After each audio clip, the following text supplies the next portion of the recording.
This is Hot Mike. Hot Mike. On the networks of WDAY. Here's Dom Izzo. It's that time. An author. Offensive production, number one.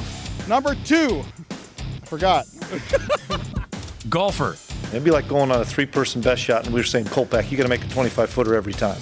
You wouldn't putt first. I'd have Tim putt first. And one heck of a TV personality. This game is for the Cooper Cup. It's the Forum's Jeff Kolpack. 4! I should have yelled 2. Apparently, I didn't know he was on vacation. Maybe he didn't either, because I'm back and he's gone on vacation. Jeff Kolpack, his appearance is brought to us by Northwestern Mutual from the Man Cave in North Fargo. You were a busy boy last week, huh? Well, yeah, you leave and all hell breaks loose. Pretty typical. You saw this coming, didn't you? Time that out pretty good. I know you're talked to death on the settlement, but I want to hit on a couple things you wrote about last week. I don't think any of us are surprised that NDSU decided to opt in. What I am interested in, Jeff, is, and you can explain this further after we had Larson's press conference last week, is the future of the Green and Gold Collective. Is that now, for how I understand it, being molded into the university? Is that the best way to describe it?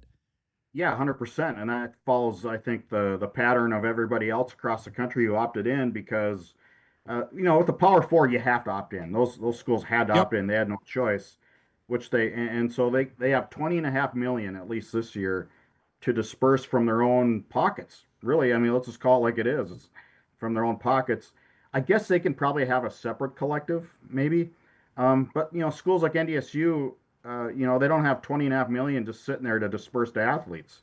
The total budget is what, $32 million? Right. Around something like that. I know it's north of $30 million. So you're not going to take $20.5 million of that and throw to athletes. But with the collective now, and I think this is a huge deal, is that they have to take essentially what it's a separate third party and have it under the umbrella of team makers, right? Really. And so it's going to be the Green and Gold Fund. Now, does that mean the Green and Gold Collective is going away? Absolutely not. I mean, it can't. It cannot go away. It's got to actually go forward.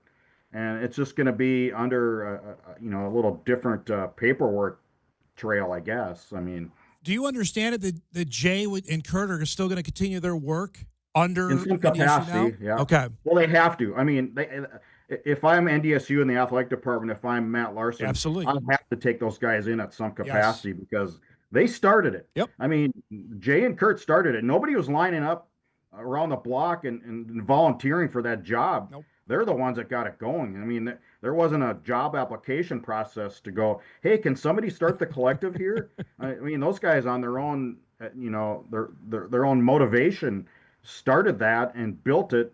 And there's a lot to do. I mean, you're talking about dealing with all these athletes and contracts and there's a lot of details that go into that. It's just not taking a six-figure donation from some alum and go, okay, let's go there. There's a lot more to it. And so I would imagine, and I would think they would be, idiots for not taking those guys on in some capacity. I think Larson acknowledging that the football team would not have won the national championship without them legitimized it for people that maybe have not given yet, Jeff, that without the collective's efforts, we're not sure if Gray Zabel or Cam Miller returns to the 2024 Bison. Probably not. Yep, probably not. Certainly, it made a difference. Yeah. Gray may have stuck just because of the traditions of the NDSU offensive line. But remember the days of like Kobe Johnson and when those players first started leaving? I mean, they were leaving in the middle of playoff runs. Yep. And you don't see that anymore. I mean, they've lost a couple guys. Cody Heisman leaves, and that's if you can leave it, if you can keep it to 2 or 3 guys leaving, that's a huge victory. I mean, huge in the FCS. And they've done that. They kept Bryce Lance. They kept Gray Zabel. They've paid a whole lot of players. I mean, not a whole lot. I don't know, 5, 10, 15,000. Who knows? But they've paid a ton of players on top of what they're getting as far as Alston, as far as cost of attendance, as far as a scholarship. And I don't know how many FCS teams do that. It can't be very many. If they're the only one, I don't know. We put the poll question out today, and I'm interested in your thoughts on this. Do you think people now are more inclined to donate to the school now that they know the money will go directly to the athlete? What do you think about that? Well, I think bigger than that is it's tax deductible now. Yeah, I mean that to me is the biggest thing. Is like Dom, you and I'm just guessing we're not in that ballpark of giving 100,000 and tax deducting it. No. No. It's like Kramer that just write it off. It's a write-off. It's just a write-off. It's like you don't even know what that is, and I honestly don't. As far as, but I think tax deductible is much bigger than the fact that it's going directly from the athletic department to the player. I don't know if the big donor cares how it's dispersed, whether it's from the Green and Gold Collective or the Green and Gold Fund. The thing I was wondering, and I know I've had older donors tell me, is that they're more worried about maybe going to the collective and only donating once and not going to team makers. And I think NDSU, and I'm pretty sure Matt Larson was initially wary of this as well, that, well, if they're going to donate, they may not dip in twice. And I'm intrigued how that, because scholarships obviously still need to be funded, but you got to pay the athletes now.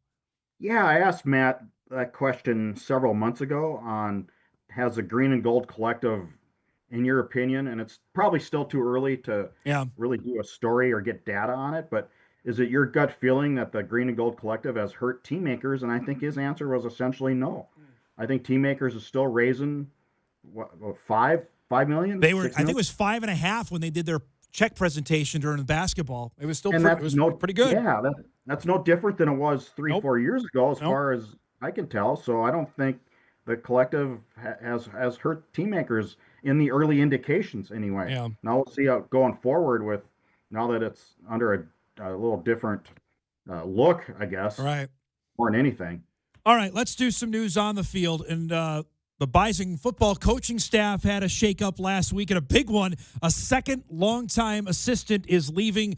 Nick Gazer obviously stepping down after 15 years, 10 national championships. Sounds like he's getting out of coaching. I saw this. I was shook. I'm like, holy cow, because Goose has been there with Craig Bohl, hired him in 2010 out of Minnesota Duluth. He's been a part of every national championship at the school in the Division I era. Jeff, this is a big one. Huge. Yeah, huge.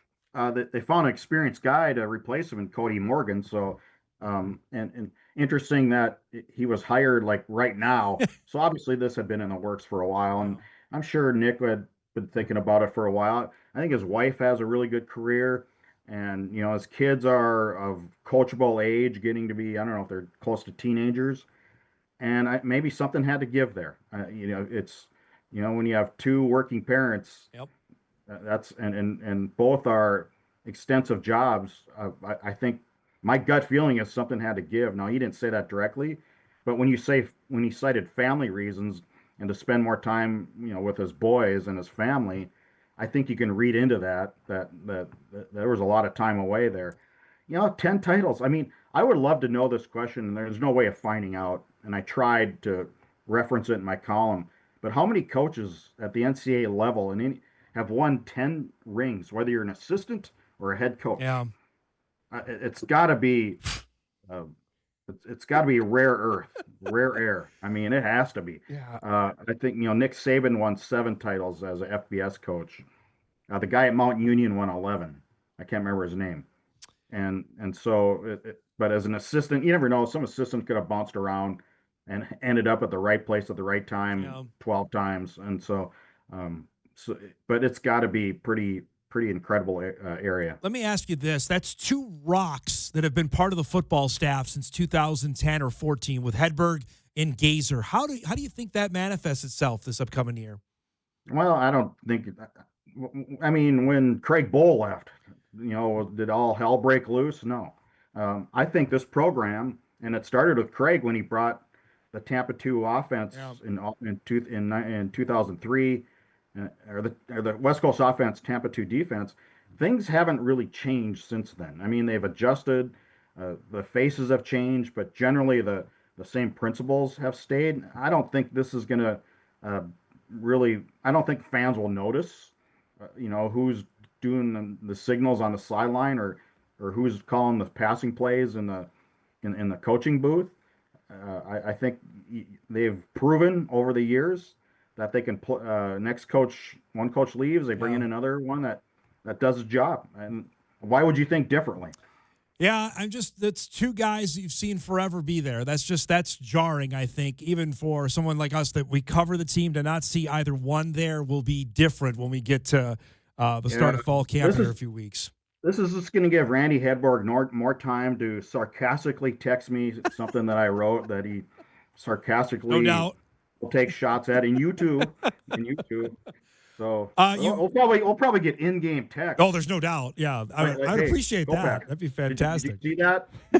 Were you in the bathroom, or did you see that? You mentioned Kody Morgan. We had him on the show. The ties there cannot be ignored. He's another Iola, Wisconsin guy, much like Tim Polisic, much like Nick Gazer is. He spent the last 2 years at Kent State. I have no reason why not to think he wanted to get the hell out of Kent State because of the worst FBS program going. Kenny Burns, former Bison assistant, actually got let go a few months ago there. And now he comes back to a place that he knows well to coach the D-tackle spot. Yeah, and he's working under an interim head coach. Right. Which that's precarious, man. Yep. So if I'm Kent State, I probably go through this year and start over somehow. They will. But what a disastrous program in really a league that's just blah. Yep. I mean, the MAC has just gotten worse, has it not? I would say it has. Northern Illinois has had a downturn there, and obviously they're leaving after this year for the Mountain West in football, but it's not what it was 5-6 years ago. No, I'd agree with that. Yeah, I mean, I know you and I love Maction like anybody else that wants to watch college on a Tuesday. I can't imagine. I think he referenced it that it wasn't really that fun coaching on a Tuesday or Wednesday night when nobody's there. And the fact, though, that Polisic had and you've talked about this, and I have as well, when there's a guy that leaves, every head coach has a list, Jeff. And obviously Tim had Kody right at the very top say, if there's a potential here, I'm calling him. Well, they all do. I mean, Tim has that's the job of the head coach, is to be prepared for anything of anybody leaving.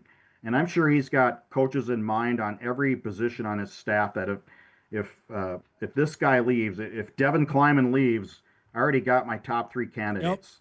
Just as an AD should with all his head coaches. If this person leaves, these are my top picks, and I have a short list here. Curious to see when a men's golf coach is going to get hired here. Yeah, it's July 7th. The season starts in just over a month and a half, right? So they gotta figure that out in the not too distant future. I am intrigued on I had this brought up to me last week when I was on vacation, and I saw this, that Morgan left he was a defensive coordinator for a position coach job at an FCS school. If that doesn't tell you what Kent State is at and where North Dakota State at, then I don't know what to tell you. Then nothing. Right? Yeah, then nothing will. Right. And easy decision for him, in my opinion. When Tim Polisic came calling and said, and I wonder if the money is probably similar, too, if you think about it. I mean, what is Kent State going to pay their assistant coaches? Eric tells me it's 150. It's not even a good. Yeah, they wouldn't even be good FCS program. No, Kent State has routinely been beaten by FCS teams over the last 7-8 years. It's $150K for D coordinator at Kent State. So he's probably taken, I would bet you, maybe in a pay cut. Yeah. But I would say this, knowing full well to attach myself to the Polisic train, because if the Bison are good again, you have to think, Jeff, that come December, we're talking Polisic's name's going to be out there. It would be hard for me not to imagine that. I would imagine it's already out there. Yep. It was out there after you win a national title. I think Bison fans would be joyed to see if Tim Polisic stayed one more year after this year. I would agree with that, knowing full well the kind of team they have. Yep, I totally agree on that. All right, buddy boy, I really appreciate you sidetracking your vacation to give us a few minutes. Have a great week off, all right? Yes, I'm coming from an undisclosed location. Don't let that K in the background affect you where I'm at. By the way, here's a way to ruin your vacation. Big 12 Media Days start tomorrow. Kleiman is talking tomorrow, and of all places, Frisco. It's in Frisco this year. Well, people in Fargo beware because Ryan Bach in the Grand Forks Herald, longtime writer, his funeral is today in Fargo. Yeah. So there's a lot of unintelligent writers running around Fargo right now. So beware. Look both ways on a one-way. Have a great vacation, bud. We'll see you next week, on. all right? There he goes. Jeff Kolpack joining us on his Monday time slot, despite the fact he's on vacation. We appreciate his time, his appearances each and every Monday brought to us by Northwestern Mutual. And, yes, condolences, of course, to the family of Ryan Bach, I saw, who passed away. Long time sports writer at the Grand Forks Herald. All right, we're overdue for a break. We'll get caught up in a couple items here after our start of the show with Sidelined. A couple emails coming as well. Where is that camera at? Where am I looking at here? Oh, DL got a new angle there. I like that. Back on Hot Mic right after this.